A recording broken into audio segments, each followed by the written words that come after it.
Disease को अगर अपने को ठीक करना है तो पंच तत्व देखे जाते हैं। मैंने लास्ट लेक्चर में बताया था कि पंच तत्व अपने रहते हैं एयर, वाटर, फायर, अर्थ और ईथर। ईथर को ही कॉस्मोस बोलते हैं, कॉस्मोस को ही आकाश बोलते हैं। तो मैंने इसमें बताया था आपको एक एक पॉइंट कि वाटर मतलब क्या होता है अपना फर्स्ट, फायर मतलब क्या होता है थर्मल, और कॉस्मोस मतलब मैंने बताया था cause of disease. Cause of disease तो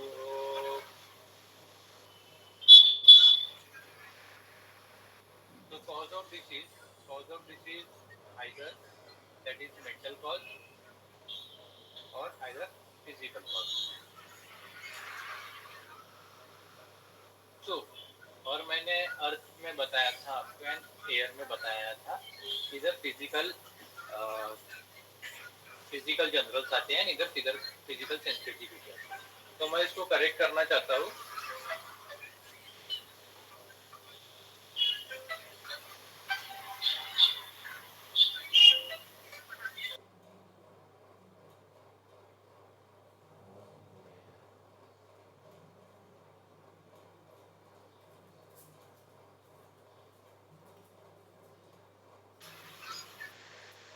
हेलो,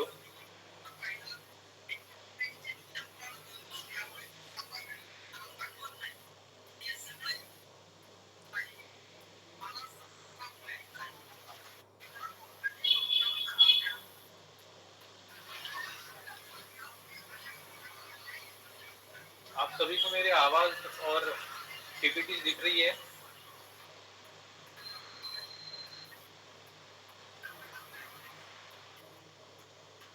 ओके।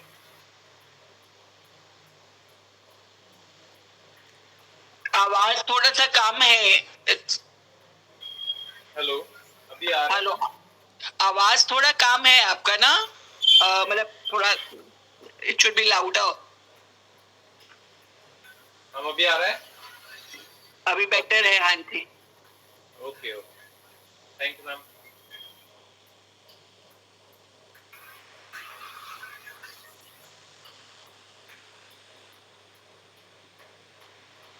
Hello everyone.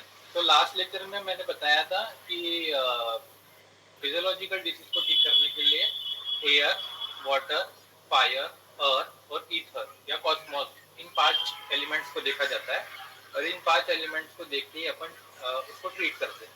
तो वाटर के लिए मैंने बताया था फर्स्ट, फायर के लिए बताया था थर्मल, और कॉस्मोस के लिए बताया था cause of the disease. Cause of the disease दो होती है, एक mental cause and physical cause. तो और अर्थ के लिए मैंने बताया था फिजिकल जनरल एंड एयर के लिए बताया था फिजिकल सेंसिटिव। तो मैं इसको करेक्ट करना चाहूंगा।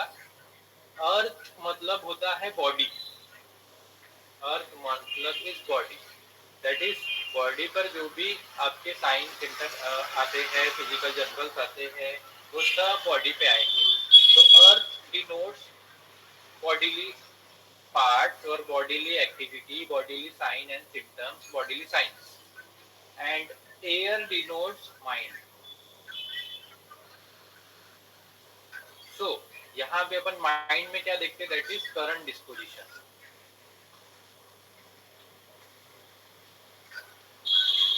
तो माइंड में अपन देखते हैं करंट डिस्पोजिशन। तो air denotes mind and earth denotes body.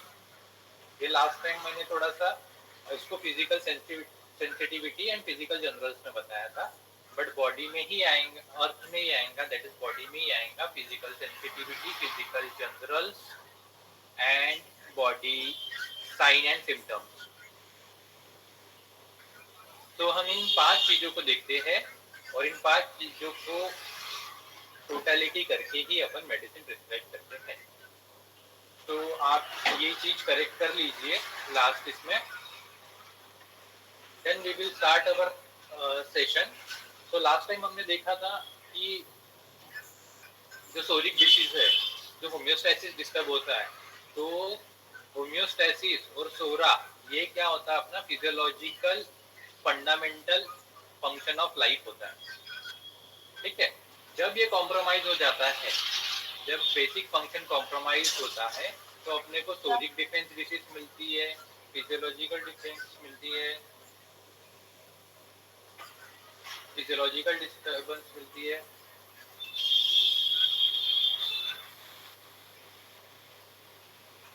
Physiological disturbance मिलती है, या सोरिक डिसीज मिलती है, या होम्योस्टेसिस डिस्टर्ब डिसीज मिलती है, दैट इज इन्फ्लामेशन,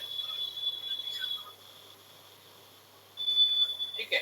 तो ये इन्फ्लामेशन जो होता है ये फर्स्ट बॉडी का डिफेंस होता है।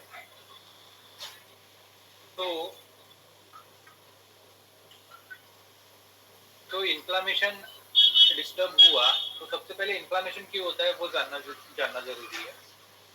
तो inflammation is several of all organisms require that they eliminate foreign invaders such as infectious pathogens and damaged tissue.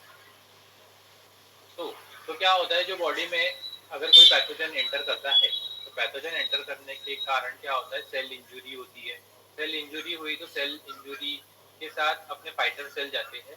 Fighter cell के साथ साथ अगर बॉडी में टॉक्सिन है तो उसको थ्रो आउट करने का काम क्या होता है, और टिश्यू को काम उसको रिमूव करने का काम क्या होता है, दैट इज थ्रू इन्फ्लामेशन होता है।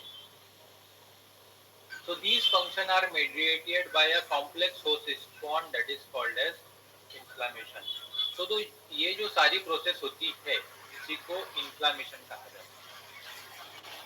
तो इन्फ्लामेशन जो फर्स्ट डिफेंस होता है, फर्स्ट डिफेंस में ही क्या होता है कि जो आपकी कॉज ऑफ इंजुरी होती है, कॉज ऑफ इंजुरी होता है, उसको उसको सेल को प्रोटेक्ट करने का काम इन्फ्लामेशन से किया जाता है।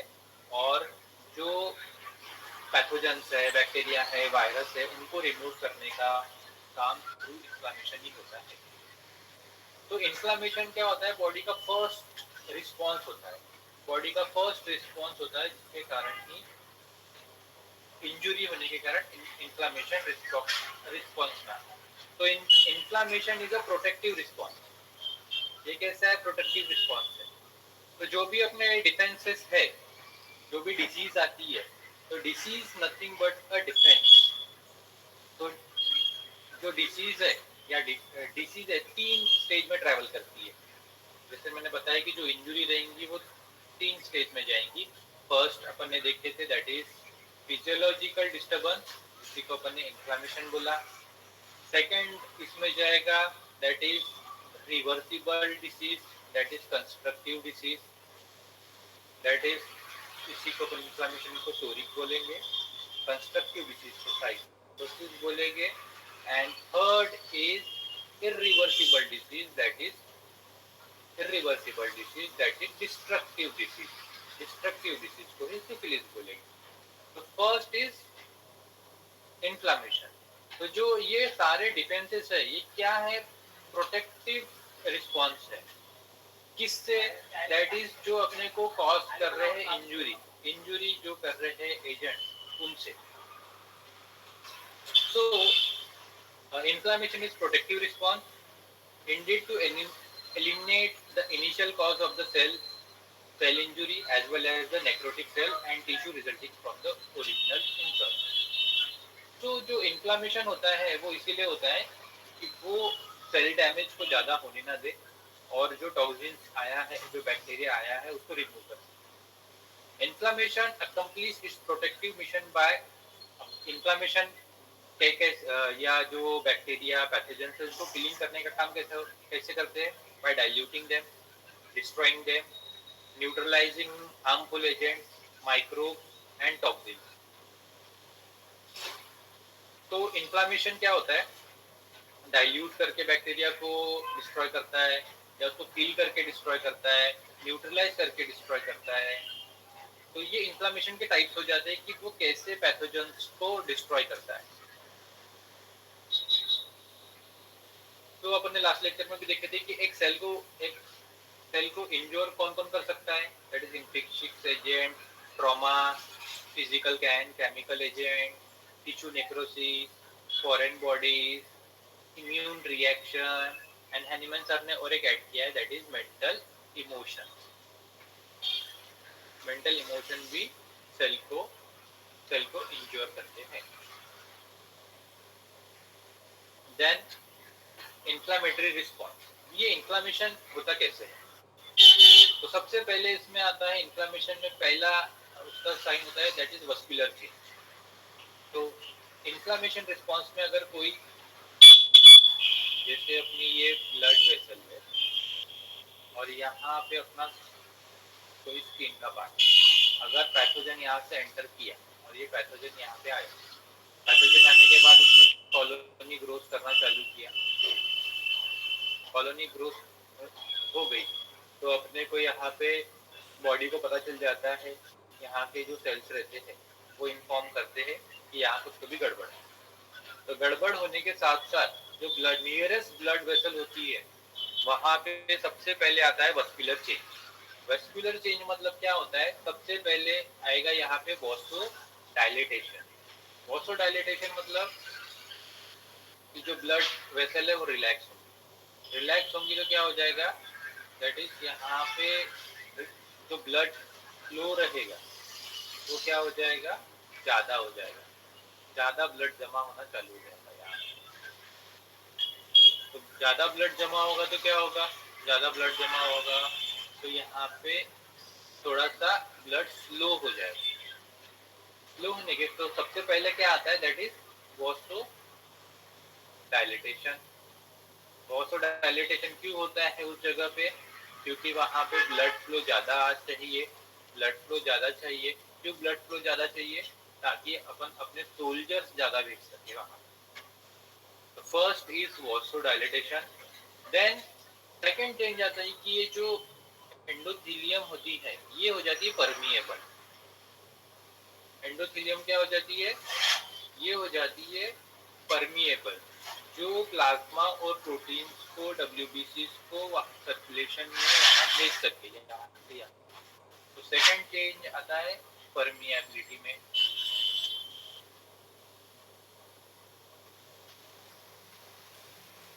तो फर्स्ट चेंज आया दैट इज अगर पैथोजेंस आए, पैथोजेंस आने के कारण क्या होगा? पहला चेंज वॉसो डायलिटेशन. वॉसो डायलिटेशन के साथ साथ चेंजेस आते हैं एंडोथीलियल में. क्या होता है? ये लेयर्स परमिएबल बन जाती है. परमिएबल इसलिए हो जाती है कि ताकि यहाँ के जो सेल्स है, यहाँ के जो फाइटर सेल्स है वो वहाँ पे जाके फाइट कर सकते हैं. तो पहला चेंज अपन ने देखे वॉसोडाइलेटेशन, देन परमिएबिलिटी, देन आता है आफ्टर ट्रांजिशन. फिर उसके बाद क्या आता है? That is vasoconstriction. तो पहले अपन ने देखा that is vasodilatation, then permeability होती है, देन थर्ड होता है वॉसो कंस्ट्रिक्शन. तो ये वॉसो कंस्ट्रिक्शन इसलिए होता है. फिर उसके बाद फॉलोड बाय वॉसोडाइलेटेशन. तो वॉसोकंस्ट्रिक्शन, वॉसोडाइलेटेशन, वॉसोकंस्ट्रिक्शन, वॉसोडाइलेटेशन. इसी को क्या बोलते हैं? That is constriction dilatation. Constriction dilatation is spasm.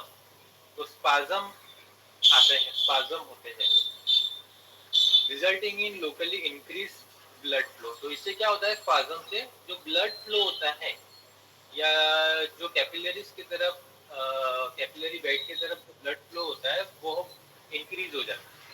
तो इंक्रीज होने के कारण क्या होगा? वहाँ पे ज़्यादा फ्लो जाएगा. ज़्यादा फ्लो जाएगा तो क्या होगा? वहाँ पे फाइटर सेल ज़्यादा जाएगा. तो सबसे पहले अपन ने देखे that is vasoconstriction, then vasodilatation, then permeability बढ़ती है, देन वॉसो कंस्ट्रिक्शन होता है. तो फिर ये स्पाज्म होते रहते हैं. वॉसो कंस्ट्रिक्शन, वॉसो डायलिटेशन, वॉसो कंस्ट्रिक्शन, वॉसो डायलिटेशन. तो इससे क्या होता है? स्पाज्म क्रिएट होता है. स्पाज्म से क्या होगा? दैट इज ब्लड फ्लो कैसा रहेगा? इंक्रीज होगा. ठीक है. और ये ब्लड फ्लो इंक्रीज होने के कारण ही अपने को क्या मिलता है? Sign of redness and warm. That is redness मतलब हीट। तो अपने को ये ब्लड फ्लो ज्यादा होने के कारण रेडनेस एंड हीट ये दो साइन मिलते हैं। देन नेक्स्ट स्टेप आता है सेलुलर इवेंट। तो सेलुलर इवेंट में क्या होगा, जो परमेबिलिटी हो गई थी ब्लड वेसल डायलेट हो गई। डायलेट होने के कारण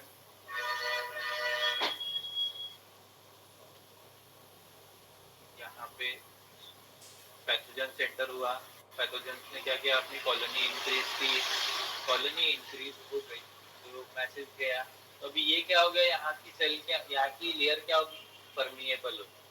परमिएबल होने के कारण क्या हो जाता है, जो ब्लड रहता है, तो ब्लड में आरबीसी है, डब्ल्यूबीसी है, प्लाज्मा है, तो ये मिक्स रहते, पहले मिक्स रहते, सारे एक साथ ही रहते। बट जैसे ही वॉसो कंस्ट्रक्शन होता है तो ये क्या हो जाता है, आरबीसी सेंटर में आ जाते, आरबीसी सेंटर में आ जाते, और WBC and plasma, WBC and plasma, यहाँ पे प्लाज्मा एंड डब्ल्यूबीसी, डब्ल्यूबीसी में से भी स्पेसिफिक डब्ल्यूबीसी जाएगा फाइट करने के लिए। तो डब्ल्यूबीसी कौन कौन थे, neutrophil, eosinophil, basophil, lymphocyte, monocyte, तो इनमें से स्पेसिफिक जाएंगे। तो सबसे पहले कौन जाता है, न्यूट्रोफिल। कोई भी हो, न्यूट्रोफिल का मतलब ही होता है न्यूट्रल। तो कोई भी फाइटिंग हो, कोई भी एजेंट हो, तो सबसे पहले जाएगा न्यूट्रोफिल। ठीक है। तो अगर आप ब्लड रिपोर्ट भी देखोगे, अगर ब्लड रिपोर्ट में आपको अगर न्यूट्रोफिल बढ़ के मिलता है तो it is a sign of inflammation, it is a sign of inflammation, कोई तो भी उसको एक्यूट इन्फ्लामेटरी डिसीज है। और लिम्फोसाइट अगर बढ़ के मिलता है तो इट्स मीन कि वो क्रॉनिक में डिसीज जा रहा है। तो लिम्फोसाइट मिलता है क्रॉनिक में बढ़ के, न्यूट्रोफिल बढ़ के मिलता है इन्फ्लामेटरी डिसीज। ठीक है। तो यहाँ पे क्या हो गया, आरबीसी सेंटर में जाते हैं, देन यहाँ से plasma cells and WBC, plasma cells and WBC यहाँ से एंटर करते हैं परमेबिलिटी थ्रू, यहाँ पे एंटर होते हैं और एंटर होके डायरेक्ट यहाँ पे न्यूट्रोफिल सबके पास जाते हैं। अपन इसके नेक्स्ट लेक्चर में देखेंगे कि ये इसके अंदर क्या करते हैं। तो सबसे इम्पोर्टेंट क्या होता है कि ये न्यूट्रोफिल जाते हैं, एंड न्यूट्रोफिल यहाँ पे जाके देन फाइगोसाइटोसिस करेंगे, ऑक्सीडेटिव प्रोसेस करेंगे, या इसको जो किल करने का काम है वो करेंगे। देन यहाँ पे जो प्लाज्मा फ्लूइड जो गया, जो प्लाज्मा फ्लूइड हो गया, तो यहाँ पे क्या हो जाता है, लोकली क्या आ जाती है, सबसे पहले आती है स्वेलिंग, स्वेलिंग में इडिमा आ जाता है। तो लोकली आपको मिलती है swelling and oedema. So locally आपको मिलेगा स्वेलिंग एंड इडिमा। तो migration of leukocyte from the micro circulation and accumulation in the focus of injury, cellular recruitment and activation होता है। एक्टिवेशन होने के कारण जो प्रिंसिपल ल्यूकोसाइट्स होते हैं वो हो जाते हैं, दैट इज न्यूट्रोफिल एंट्री करते हैं, दैट इज न्यूट्रोफिल एंट्री करेंगे जहाँ पे पैथोजन सेंटर की है। देन एंट्री बनने के बाद आपको as a microvascular becomes more permeable, जो लेयर है वो परमिएबल हो जाती है। Protein rich fluid moves into the extra cellular tissue, जो प्रोटीन रिच फ्लूइड है वो कहाँ जा रहा है, एक्स्ट्रा सेलुलर कंपार्टमेंट में जा रहा है, यहाँ पे पैथोजन है। तो this cause the red blood cell to become more concentrated. मैंने बताया है कि जो ब्लड वेसल है तो सेंटर में आरबीसी आ जाते हैं और उसके आजू बाजू प्लाज्मा फ्लूइड और डब्ल्यूबीसी रहते हैं। Blood viscosity and slowing the circulation, और सर्कुलेशन कैसे हो जाता है, स्लो हो जाता है। सर्कुलेशन स्लो हो गया तो वहां पे क्या आता है, स्टैसिस हो जाता है।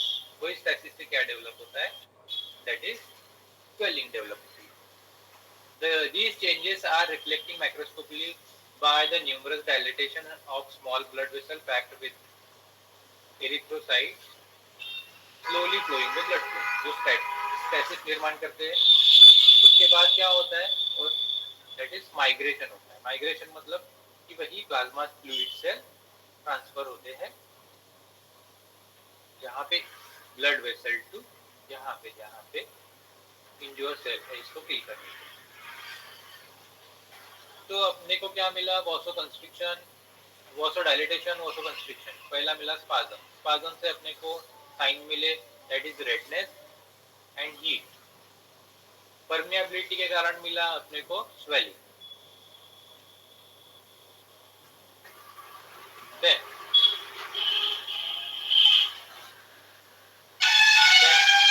loss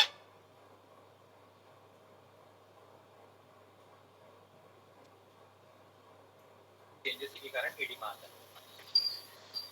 The net result outflow water and ions into the extravascular tissue, fluid accumulate in extravascular space, that is called edema. The fluid may be, that is, अब जो फ्लूइड हुआ है वो ट्रांसुएट रहेगा या एक्सुडेट रहेगा, ये सबसे इंपॉर्टेंट. ये आपको पैथोलॉजिकल केसेस में मिलेगा कि अगर कोई इंफ्लामेटरी डिसीज है, इंफ्लामेटरी डिसीज है मतलब एक्यूट डिसीज है, एक्यूट डिसीज है या फिजियोलॉजिकल डिस्टर्ब डिसीज है, तो आपको whereas the exudate are typically of inflammation, तो वो आपको क्या मिलेगा, एक्सुडेट. और जो पैथोलॉजिकल डिसीज रहती है वहां पे क्या मिलता है, ट्रांसुडेट. ठीक है. तो ट्रांसुडेट और exudate accumulate in various non-inflammatory conditions. तो एक्सुडेट मतलब क्या होता है या ट्रांसुडेट मतलब क्या होता है,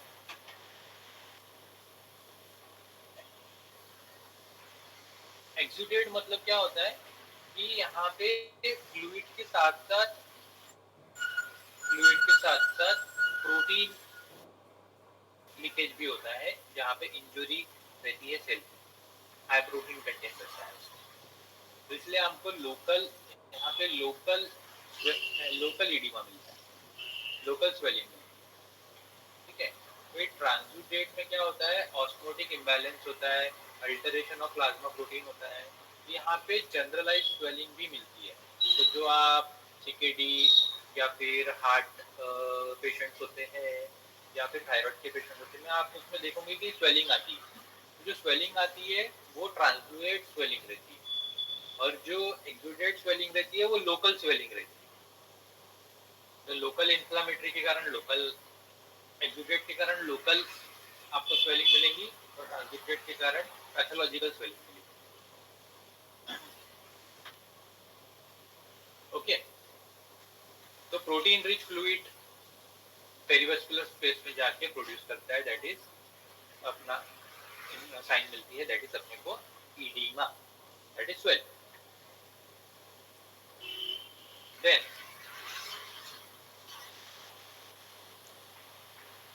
तो अपन ने देखे कि सबसे पहले अपने को वासोडाइलेटेशन, वासोकंस्ट्रिक्शन के कारण मिला रेडनेस, हीट. परमिएबिलिटी के कारण मिला एडिमा. देन आती है दैट इज पेन.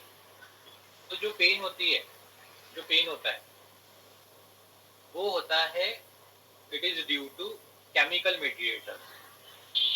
तो केमिकल मीडिएटर्स कौन से होते हैं, जैसे सच एज हिस्टामिन. ठीक है. तो जो प्रोस्टाग्लैंडिन, हिस्टामिन, प्रोस्टाग्लैंडिन, ये केमिकल मीडिएटर्स होते हैं, इसी के कारण अपने को पेन आता है, और इन्हीं को बोलते हैं ऑटोपॉइड्स. इन्हीं को बोलते हैं ऑटोपॉइड्स. और यही अगर वासोडाइलेटेशन करना है, वासोकंस्ट्रिक्शन करना है, वहाँ पे इंजुरी हुई है, ये किसका काम है, इस कौन बताता है कि यहाँ पे इंजुरी हुई है, यहाँ पे पैथोजन आया है, यहाँ पे बैक्टीरिया आया है, ये कौन बताता है, दैट इज ऑटोपॉइड्स बताते हैं. ऑटोपॉइड्स बताते हैं कि वहाँ पे कोई तो भी प्रॉब्लम आई है. देन ऑटोपॉइड्स वहाँ पे रिलीज होते हैं, that is histamine, prostaglandin, cytokinin, वो रिलीज होते हैं। वो रिलीज होने के कारण देन वासो डायलेटेशन, वासो कंस्ट्रिक्शन होता है, स्पाज्म होता है, स्पाज्म के साथ परमेबिलिटी बढ़ती है, परमेबिलिटी बढ़ी तो migration of plasma protein and WBC होते हैं, डब्ल्यूबीसी होने के कारण वहाँ पे अपने को लोकल स्वेलिंग मिलती है, ठीक है। और ऑटोकॉइड के कारण क्या मिलता है, पेन। जैसे ही ऑटोकॉइड सीक्रेट हो जाते हैं वहाँ पे अपने को पेन फील होना चालू हो जाता है, क्योंकि ये डायरेक्टली मैसेजेस भेजते हैं कि वहाँ पे कुछ तो भी प्रॉब्लम है करके। सो cytokinin, histamines, other mediators produce the gap between endothelial cell and direct leukocyte induce the endothelial injury.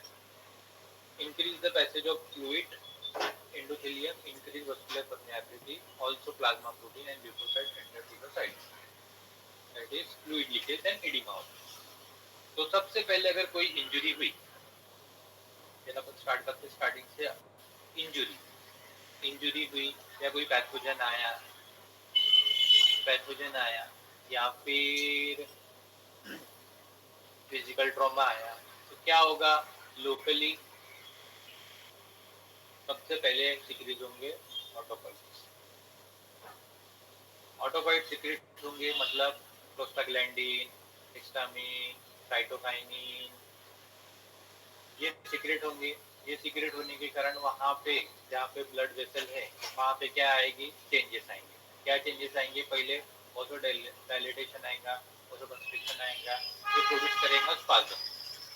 Spasm से अपने को क्या मिलता, रेडनेस, हीट। देन क्या करती है, परमेबिलिटी को बढ़ा देती है। परमेबिलिटी बढ़ेंगी तो फ्लूइड का माइग्रेशन होगा, माइग्रेशन से अपने को क्या मिलेगा, इडिमा होगा। इसीलिए इन्फ्लामेशन के साइन क्या होते हैं, that is pain, redness, heat, swelling, है ना, ये अपने मेन साइन होते हैं। और एक होता है टेम्पररी लॉस ऑफ फंक्शन, तो ये भी क्यों होता है, that is due to prostaglandin, that is prostaglandin. तो जो मेजर रोल प्ले कर रहे हैं यहाँ पे, वो कौन कर रहे हैं, that is ऑटोकॉइड्स। ऑटोकॉइड्स he inflammatory process को कंटिन्यू रखते हैं। अगर कोई ऑटोकॉइड कंटिन्यू है, कंटिन्यू सीक्रेट हो रहा है, इसका मतलब क्या, इंजुरी रिपीटेड है। इंजुरी रिपीटेड होने के कारण वो ऑटोकॉइड बार बार सीक्रेट हो रहा है, वो बार बार सीक्रेट हो रहा है, इसका मतलब क्या है कि आपको इन्फ्लामेटरी प्रोसेस कंटिन्यू दिखेगी, इन्फ्लामेटरी प्रोसेस कंटिन्यू दिखेगी। इन्फ्लामेटरी प्रोसेस कंटिन्यू दिखने के कारण क्या होगा, आपको इन्फ्लामेटरी डिसीज रिकरेंट मिलेगी। और रिकरेंट इन्फ्लामेटरी डिसीज को ये अपन क्या बोलते हैं, सोरोसाइटोटिक डिसीज।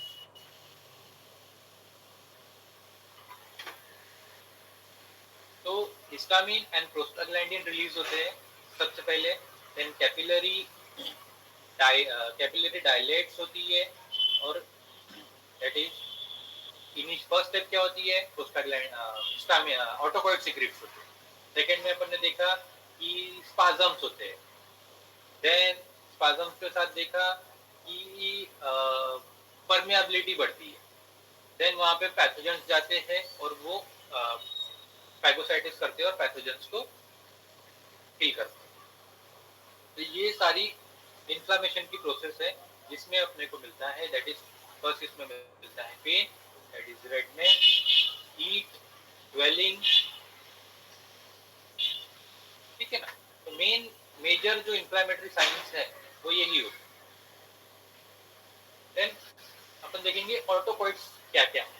तो ऑटोकॉइड्स क्या होते हैं, that is auto mean self, coids मतलब हीलिंग, जो खुद हील करना चाहते हैं। ऑटोकॉइड्स है जो जो हीलिंग के लिए बने हुए हैं, और ये क्या होते हैं, लोकल हार्मोन्स होते हैं। ऑटोकॉइड्स क्या होते हैं, लोकल हार्मोन होते हैं, और ये लोकली सिंथेसिस होते हैं। बॉडी में कहीं पे भी कोई भी पैथोजेंस आए तो स्पेसिफिक डायरेक्टली कोई हार्मोन जाएंगे ऐसा नहीं, तो बॉडी क्या करती है वहाँ पे पहले ही अपने इम्यून सेल बैठ